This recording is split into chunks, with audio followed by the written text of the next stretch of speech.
এদেশের একজন প্রথম সারির বড় আলেম, প্রথম 10 জনের একজন হবে। নাম বললে সবাই 100% মানুষ চিনে যাবেন, আমি নাম বলছি না।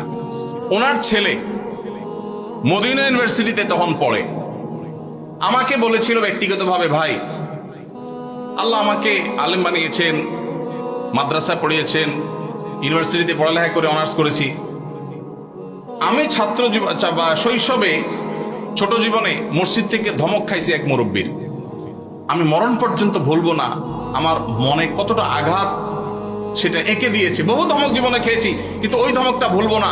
মসজিদে গিয়েছি বহুত আবেগ নিয়ে, অনুভূতি নিয়ে, একটু দুষ্টামি করেছি, যেই ধমক খেয়েছি আমার ভেতরটা কেঁপে উঠছে। আমি চিন্তা করি আমার জায়গায় একজন সাধারণ মুসলমান যে এতটা ইসলাম বুঝে না, হয়তো স্কুল কলেজে পড়েছে, সে যদি আঘাতটা পাইতো সে হয়তো নাস্তিক হয়ে যেত, সে তো ইসলাম থেকে দূরে সরে যেত। এই জন্য মসজিদ থেকে বাচ্চাদেরকে ধমক দিবেন না।